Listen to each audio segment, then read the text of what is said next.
الشیطان الرجیم بسم اللہ الرحمن الرحیم اللہ ولی الذین آمنوا یخرجهم من الظلمات إلى النور والذین کفروا اولیاءهم الطاغوت یخرجونهم من النور إلى الظلمات اولئک اصحاب النار هم فیہا خالدون اللہم سبحانک لا علم لنا الا ما علمتنا انک انت العلیم الحکیم رب اشرح لی صدری ویسر لی امری واحلل عقدۃ من لسانی یفقہوا قولی رب زدنی علما یا رب صلی وسلم دائما ابدا علی حبیبک خیر الخلق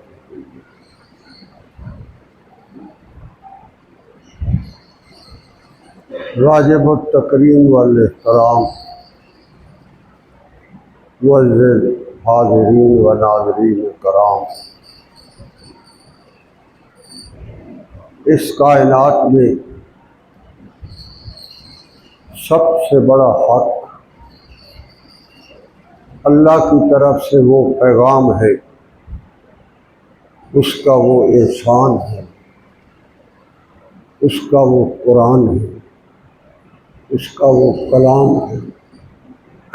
اور اس کی ربوبیت کا ایک عجیب و غریب نور پر مبنی خوبصورت نظام ہے جس کا نام قرآن ہے۔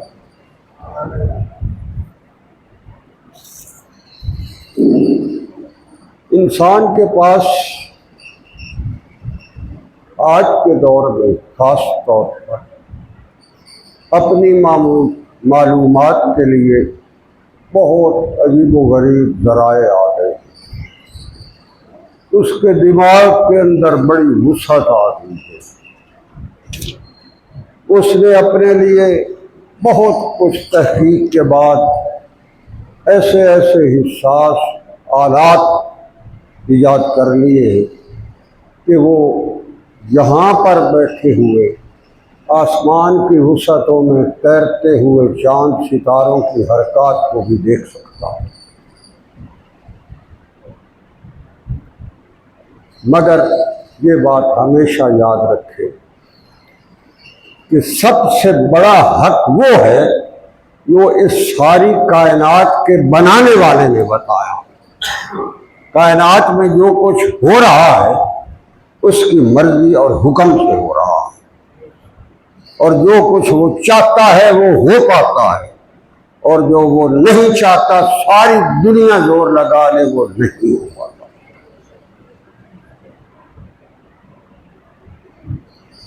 اللہ تبارک و تعالیٰ کا اگر کسی بندے کے اوپر سب سے بڑا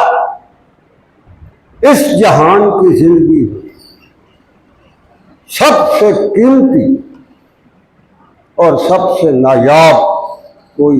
انعام ہو سکتا ہے تو وہ ایمان ہے۔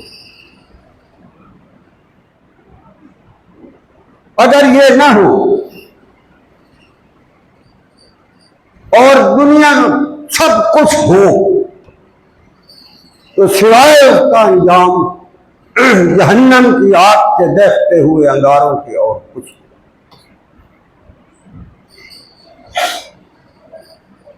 بڑے بڑے بادشاہ آئے، انہوں نے تاریخ میں بڑے بڑے نام کمائے، مگر اللہ کی طرف سے ایمان کی نعمت سے اگر سرفراز نہیں ہو پائے تو اس ساری کی ساری دنیاوی شان و شوکت کے باوجود جہنم کا ایندھن قرار پڑا۔ تو انسان کے پاس اس جہان میں اگر کوئی سب سے بڑی دولت کا تصور کر سکتا تو وہ ایمان، ورنہ اس کا انجام بڑا پیارا۔ روایات میں موجود ہے اللہ تبارک و تعالیٰ نے اسرائیل سے فرمایا کہ میرے حکم سے تم انسانوں کی جان قبض کرتے ہیں، یہ بتاؤ کہ کبھی کسی انسان کی میرے حکم پر جان قبض کرتے ہوئے تمہیں اس پر رحم آیا، یا تم نے اس کو ذرا ہچکچایا، یا تمہارے دل میں کوئی یہ خیال آیا کہ یہ جو میں اس بندے کی جان قبض کر رہا ہوں یہ میں اس پر زبردستی کر رہا ہوں؟ کیونکہ اللہ کے حکم کو تو وہ نہیں ٹال سکتا تھا۔ تو اس نے عرض کیا ہے میرے اللہ، ایک دفعہ تو نے مجھے چلتی ہوئی کشتی کے اندر سے ایک خاتون جس کی گود میں نوزائیدہ بچہ تھا، تو نے حکم دیا کہ اس کشتی کے اندر جتنے لوگ بھی سوار ہیں اس نوزائیدہ بچے کے علاوہ اس کی ماں سمیت سب کی جان قبض کر۔ جب میں نے کشتی کو ڈبویا تاکہ وہ مرے اور اس کو توڑا میں نے، تو ایک پٹے کے اوپر وہ نوزائیدہ بچہ جو تھا بالکل معصوم وہ اس پر تھا، اور میں نے تیرے حکم سے اس کو سمندر کی لہروں کے سپرد کر دیا۔ وہ پھٹا تیر رہا تھا اور وہ اس پر بیٹھا تھا، اور مجھے بڑا ترس آیا کہ اتنے بڑے سمندر کے اندر ایک پھٹے کے اوپر ایک نوزائیدہ بچہ پڑا ہے، اور اللہ کہتا ہے اسے رہنے دو، باقی ساروں کو ڈبو دو۔ اس بچے کا کیا؟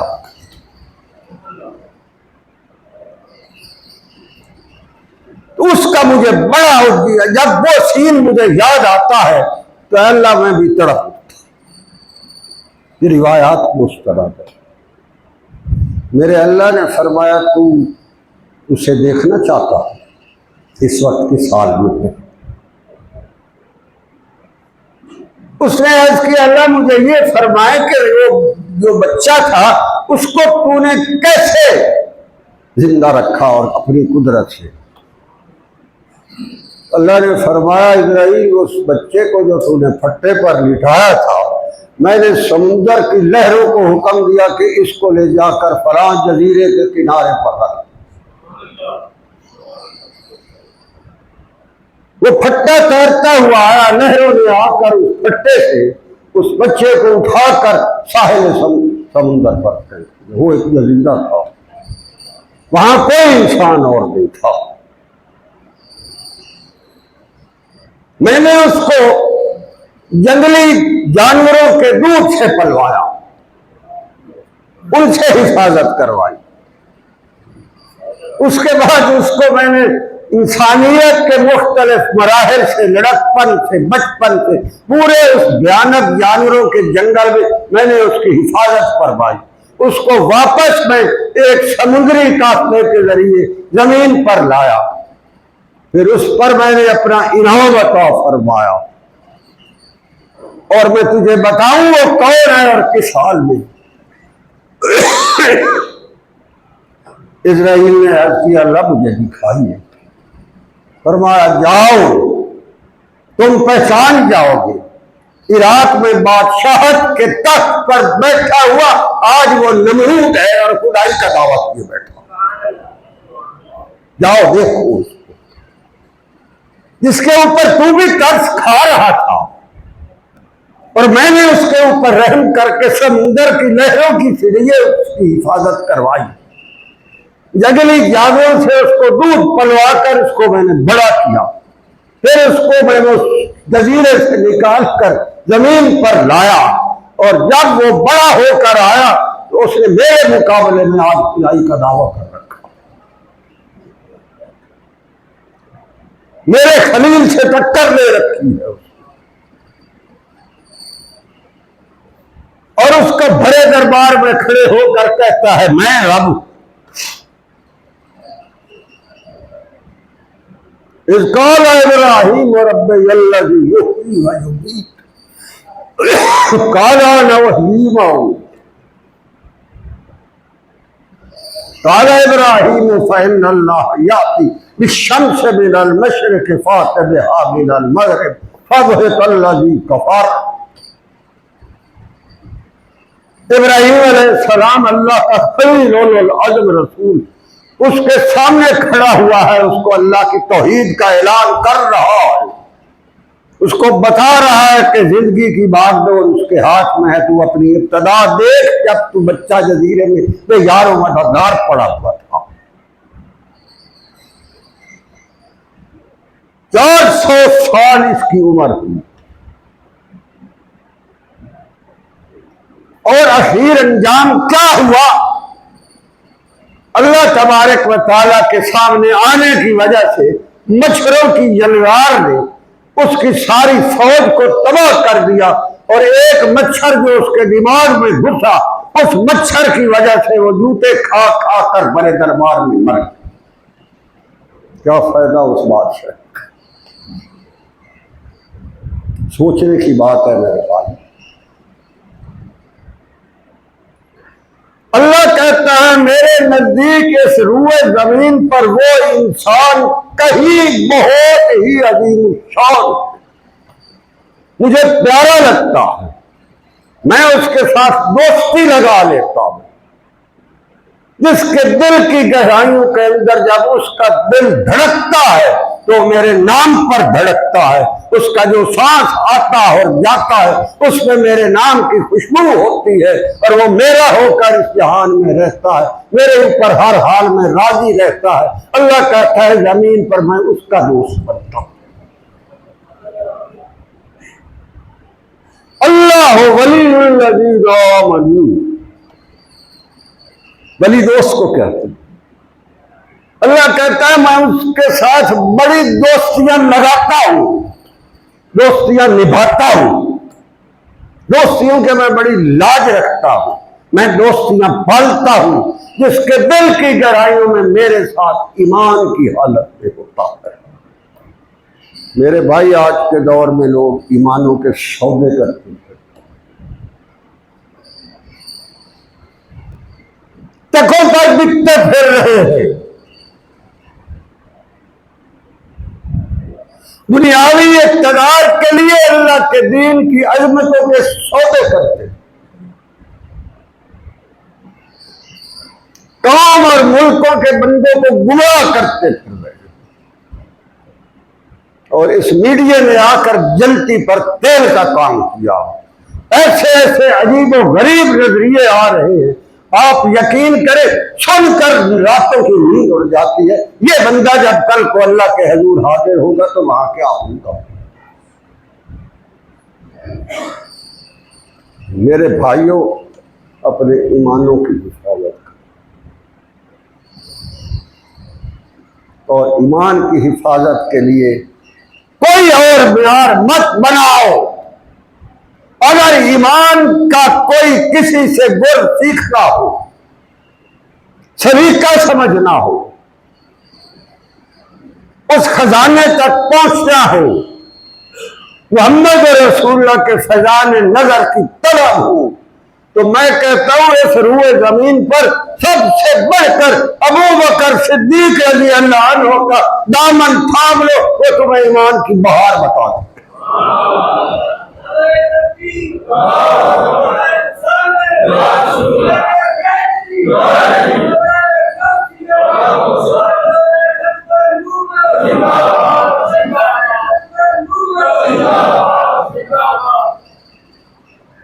آج میڈیا پر ہر طرح کی ٹراں مینڈکوں کی طرح آوازیں آ، اور صحابہ کبار کی شان اور عظمت پر بڑے بڑے گندے اور غلیظ بدبودار حملے کیے جا رہے ہیں۔ ابو بکر صدیق رضی اللہ تعالی عنہ کی شان اور عظمت سے ہولی کھیلی جا رہی ہے۔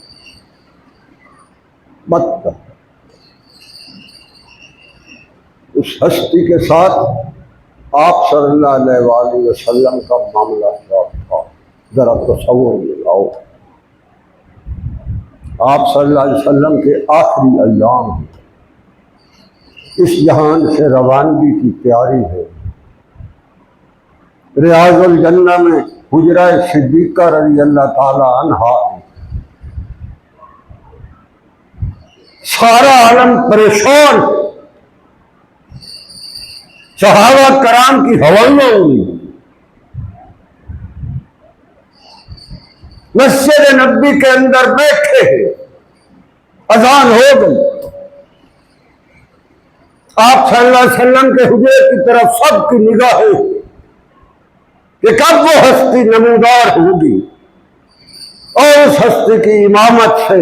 ہم پیچھے کھڑے ہو کر ایمان کے مزے لیتے۔ امام محمد رسول اللہ ہوگا، تلاوت اللہ کے کلام کی ہوگی، مسجد نبی کی فضائیں ہوگی،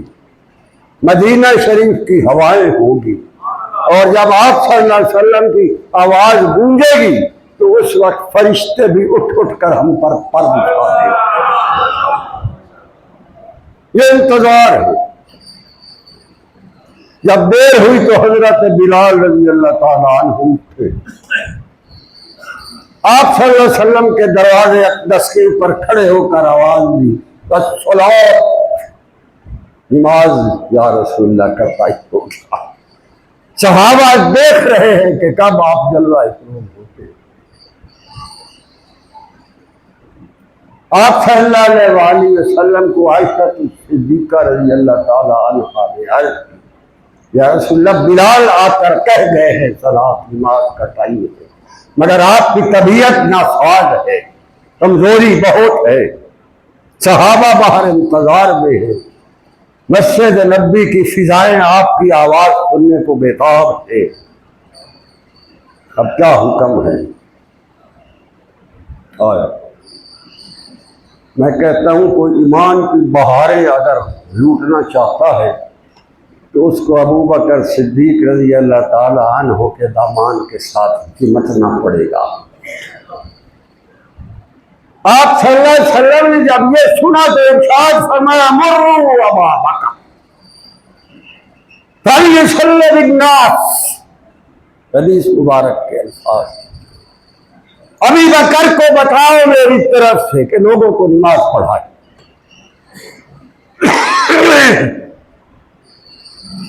عجیب بات ہے، آپ صلی اللہ علیہ وسلم موجود، صحابہ موجود، خلفائے راشدین جو بعد میں بننے والے ہیں وہ سارے موجود، حضرت علی المرتضیٰ موجود، عثمان ذی النورین جو آپ صلی اللہ علیہ وسلم کی 2 بیٹیوں کا خاوند ہے وہ موجود، عمر بن خطاب جو مراد رسول ہے وہ موجود، آپ کا چچا حضرت عباس رضی اللہ تعالی عنہ موجود، حسنین کریمین موجود، مگر آپ صلی اللہ علیہ وسلم کی اپنے حجرہ مبارک سے آواز گونجتی ہے، مروا ابا بکر، ابی بکر رضی اللہ عنہ کو بلاؤ، فلیصلی بالناس، انہیں کہو میری طرف سے کہ وہ میرے مصلی پر کھڑے ہو۔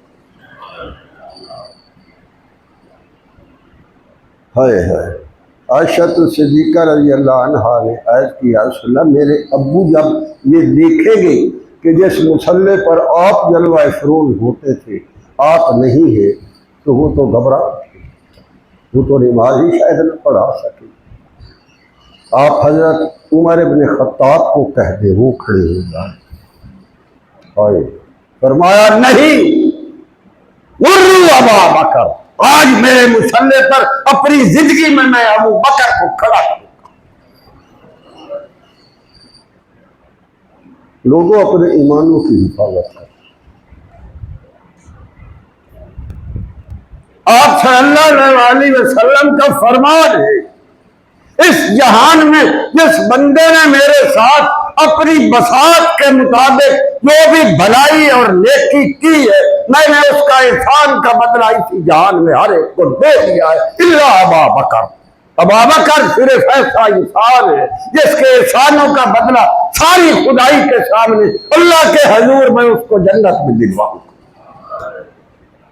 لوگوں ایمان کی بہاریں اگر لینی ہے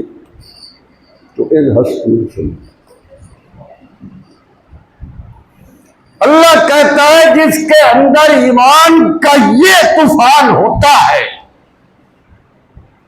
اور جو ایسے بندے کے ساتھ لگ جاتا ہے، اللہ کہتا ہے میں اس کو اپنا دوست بنا دیتا ہوں۔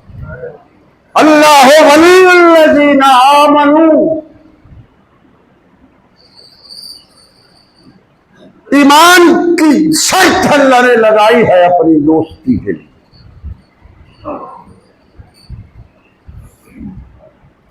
یہاں میں آپ کو ایک عجیب نکتہ میرے طرف پر آ رہا ہے، میں سمجھانے کی سلیس زبان میں کوشش کرتا ہوں۔ یہ ایمان اور عقیدے کا معاملہ ہے۔ آج کل ایمان اور عقیدے کے اوپر اس میڈیا نے تباہی مچا دی۔ اللہ کے اس پاک کلام کے اندر اس آیت مبارکہ کے یہ پہلے 3-4 الفاظ آپ دیکھیں، اللہ ولی الذین آمنوا، اللہ کہتا ہے جس کے اندر ایمان ہوتا ہے میں اس کو اپنا دوست کرتا ہوں۔ تو جس کو وہ اپنے پاک نام کی تکرار کی توفیق عطا کرتا ہے اس کا پہلا انعام یہ ہوتا ہے کہ اس کا ایمان اور عقیدہ صحیح ہو جاتا ہے۔ جو تکرار اس میں ذات کرنے والا انسان ہے اس پر اللہ کی طرف سے جو پہلا انعام آتا ہے اس کے اندر ایمان کا طوفان پیدا ہوتا ہے جو اللہ تبارک و تعالیٰ کے عرش سے جا کر ٹکراتا ہے اور اللہ کی محبت لے آتا ہے۔ ذکر اللہ پر اعتراض کیا کرو، اس کے کرنے والوں کو بدعتی نہ کہا کرو۔ یہ تو وہ اللہ کا عجیب انعام ہے کہ اللہ نے محمد رسول اللہ صلی اللہ علیہ وآلہ وسلم کو فرمایا وَاصْبِرْ نَفْسَكَ مَعَ الَّذِينَ يَدْعُونَ رَبَّهُمْ بِالْغَدَاةِ وَالْعَشِيِّ يُرِيدُونَ وَجْهَهُ۔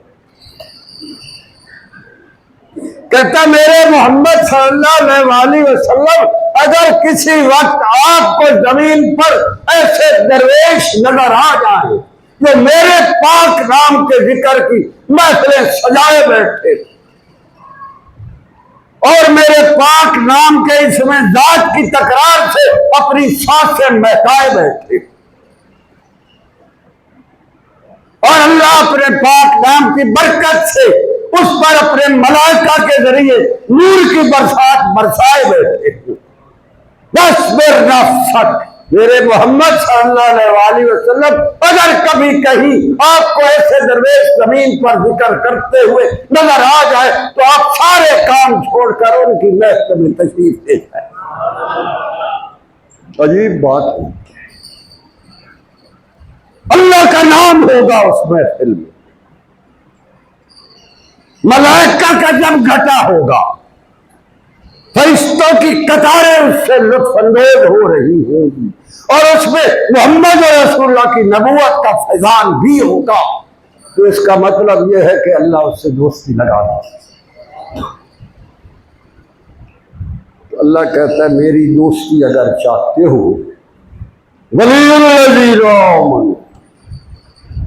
اپنے ایمانوں کی حفاظت کرو میرے دوست، میں بتا دوں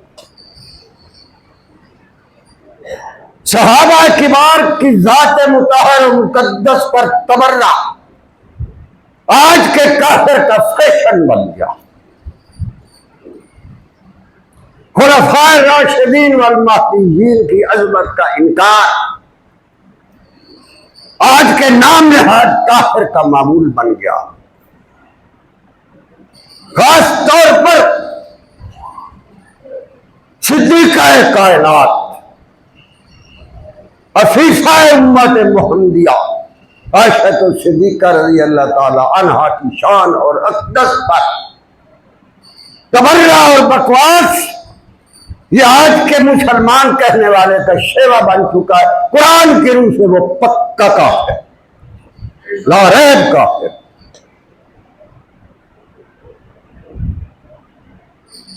اللہ نے قرآن میں بڑا واضح کہا ہے یہ امت کی مائیں امہات المؤمنین۔ آپ اندازہ کریں جو اپنی ماں کے بارے میں غلط رائے رکھتا ہے وہ بیٹا حلالی نہیں ہے، وہ حرام ہے۔ لوگوں یہ ایمان کی باتیں ہیں، میں کوئی متعصب ہو کر بات نہیں کر رہا، میں آپ کو قرآن کی باتیں آیتیں بتا رہا ہوں۔ آج کل بہت عجیب طوفان ہے، روز مجھے ایسا واسطہ پڑتا ہے، لوگوں کی باتیں سن سن کر آپ یقین کریں راتوں کی نیند ہو جائے کہ یہ کیا رہا ہے۔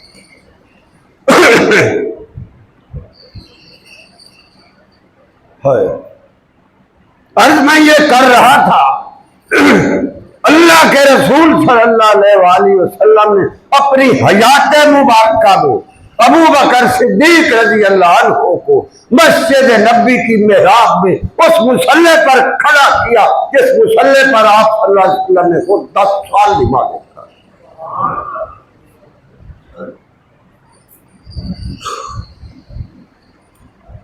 اور دنیا پر ثابت کیا کہ جیسے وہ کائنات کا امین اور صادق ہستی ہے، اسی طرح اس امت کی باغ ڈور اپنی حیات طیبہ میں امت کے امین ابو بکر صدیق رضی اللہ عنہ کے حوالے اپنی زندگی میں کریں۔ یہ عقیدہ رکھنا این ایمان ہے، ورنہ ایمان ثابت نہیں ہوتا۔ اللہ نے حکم دیا میں اس کے ساتھ دوستی کروں گا، اللہ ہو ولی الذین آمنوا، جس کے اندر ایمان ہوگا۔ اور اس سے یہ بات واضح سمجھ آ رہی ہے کہ جس کو اللہ کے پاک نام کے ساتھ دوستی لگ جاتی ہے، رات کی تنہائیوں میں کھڑا ہو کر جب ساری دنیا سو رہی ہوتی ہے، آسمانوں پر کہکشائیں اٹکیلی کر رہی ہوتی، ستارے جھلمل کر رہے ہوتے، چاند چاندنیاں بکھیر رہا ہوتا ہے، سورج پر آسمان پر کندیلیں روشن ہوتی ہیں، اس وقت کوئی درویش اپنے کچے گھر کے اندر مصلی پر بیٹھ کر اللہ کے پاک نام کی رٹ لگا رہا ہوتا ہے، اس کی ایسے ہی مثال ہے جیسے آسمان پر ستارے چمک رہے ہوتے ہیں، اس جھوپڑی میں بیٹھا ہوا اس درویش کا دل بھی ان ستاروں سے زیادہ چمک رہا ہوتا ہے۔ تو اللہ کہتا ہے میرے ساتھ دوستیاں لگانی ہیں، اور یہ کفر اور شرک اور نفاق اور فسق و فجور کی غلیظ گھاٹیوں سے نکل کر سویروں کے راستوں پر آنا ہے، تو تمہیں میری ذات کے ساتھ محبت اور ایمان کے ساتھ حرارت اور اپنے دل کی گہرائیوں سے محمد رسول اللہ اور اس کے خدام کے ساتھ حرارت یہ بڑی ضروری ہے، تب میری دوستی لگائے گا، ورنہ میں دوستی نہیں لگاؤں گا، میرا فیصلہ۔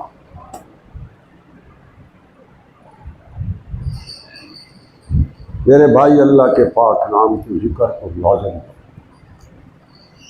اللہ کے ساتھ دوستی کی یہ بنیاد، تکرار اسم ذات، ذکر اللہ پر دوام، اور صبح و شام جب اللہ کے پاک نام کے ساتھ آپ کے دل کے اوپر اللہ کا نور برستا ہے تو اسی لمحے گنبد خضرا کی مکین ہستی کا سرور بھی آتا ہے۔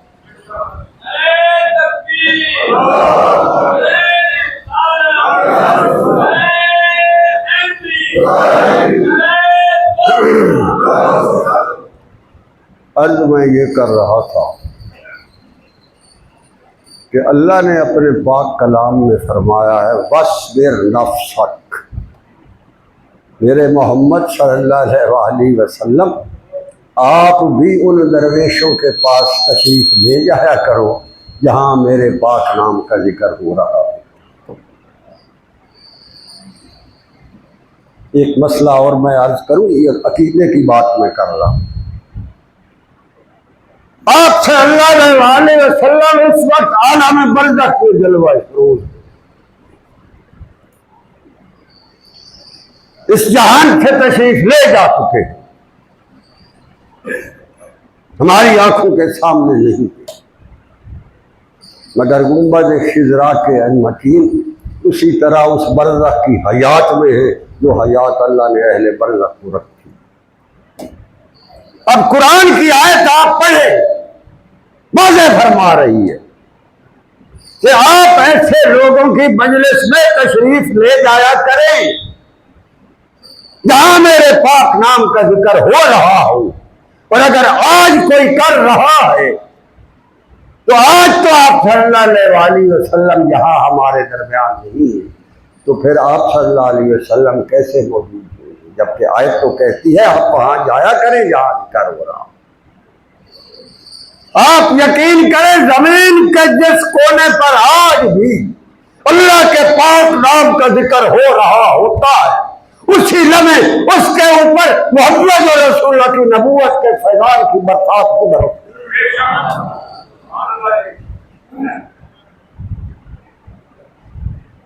تو اللہ کہتا ہے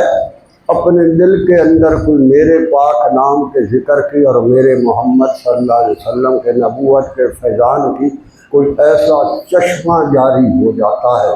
اس کے پاک نام کے ذکر کی برکت سے کہ جب آسمانوں سے اس کا نور برس رہا ہوتا ہے تو گنبد خضرا کی مکین ہستی کی سرور بھی وہیں اسی لمحے عطا رہا ہے۔ میرے بھائی، اس کے جو نقد انعام کسی کو اللہ کے پاک نام کے ذکر سے عطا ہوتا اس کی برکت سے اس کا عقیدہ بہت 100% ہو جاتا۔ اللہ غلط عقیدے والے بندوں کے دلوں میں نہیں بستا، ان کی سانسوں کو نہیں مہکاتا۔ میرے شیخ فرمایا کرتے تھے اگر آپ کسی مشرک اور کافر کو بھی ذکر اللہ بتا دے اور وہ اسے کہہ دے کہ تم یہ کرتے رہو، وہ کرتا رہا، تو ایک دن آئے گا جب وہ بھی آ کر محمد رسول اللہ کا کلمہ پڑھے۔ یہ ایسی برکت آج کے اس دور میں گمراہی اور تباہی سے بچنے کے لیے آپ کے پاس اور کوئی نسخہ نہیں، آپ کے پاس کوئی آپشن نہیں، آپ کے پاس کوئی چوائس نہیں سوائے اس کے کہ کسی ایسے درویش حق کے ساتھ آپ جڑ جائیں جس کا رابطہ گنبد خضرا کی مکین ہستی کے ساتھ موجود ہوتا ہے، جو صبح اور شام اس کچہری میں جاتا آتا ہے اور اللہ کے پاک نام کے ذکر سے تمہارے دل کے اندر کی ہر رگوں میں نور برساتا آتا ہے، اور وہ تمہیں اللہ کے پاک نام کے ذکر کی مہک لٹاتا آتا ہے، اور محمد رسول اللہ کے نور نبوت کے فیضان سے تمہارے قلب اور روح کو سیراب کرتا آتا ہے۔ ورنہ بچ جاؤ۔ اس میدان میں بھی بڑے بڑے بہروپیے پھر رہے، بڑے بڑے فنکار پھر رہے، اگر ان کے ہاتھ جانے سے، دولت لٹانے سے، ان کی عیاشیوں کا سبب بن جائے،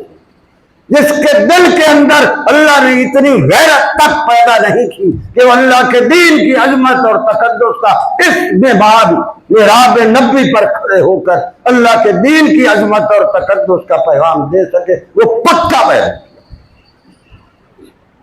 ٹھگ اور چور ہے۔ آج اللہ کے دین کو ہر نیک آدمی کی نصرت کی ضرورت ہے، اور اگر کوئی اللہ کے دین کے تقدس کی پاسبانی کی آواز بلند نہیں کرتا اور پھر بھی اپنے آپ کو ولی اللہ کہتا ہے تو سب سے بڑا دھوکے باز اور نمرود ہوئی۔ اس لیے کہ اللہ کہتا ہے ہم جس کے دوست بنتے ہیں یخرجہم من الظلمات الی النور، ہم اس کو کفر اور فسق و فجور کی گھاٹیوں سے نکال کر نور کے راستوں کا راہی بنا دیتے۔ یہ قانون ہے میرے اللہ کا، یخرجہم من الظلمات الی النور، اور فرمایا جس کو ہم رد کرتے ہیں، جس کو ہم پسند نہیں کرتے، جو میرے نام کے ساتھ لوگوں کو دھوکے دیتا پھر رہا، فراڈ کے ذریعے اپنی تجوریاں بھرتا پھر رہا ہے، اقتدار کے ایوانوں کا چکر لگاتا پھر رہا ہے، طاغوت کے آگے اپنے مطالبے کر کے لوگوں کے ایمانوں کو بیچتا پھر رہا ہے، وہ کمینہ اور غلیظ انسان ہے، اس کو ہم اندھیروں کی طرف دھکیل دیتے۔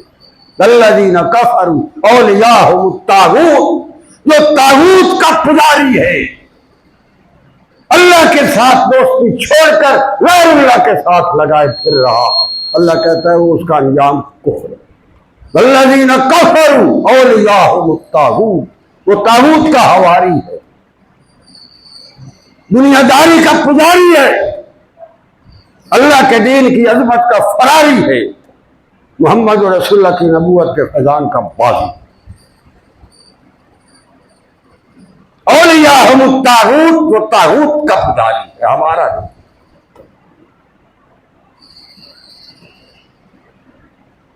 یخرجونہم من النور الی الظلمات، ہم اس کو اندھیرے کفر کی گھاٹیوں کی طرف دھکیل دیتے۔ اولئک اصحاب النار هم فیہا خالدون، اس کا انجام جہنم کی آگ ہے اور ہمیشہ ہمیشہ میں اس کو وہیں رکھوں۔ ایسے لوگوں سے بچ جاؤ،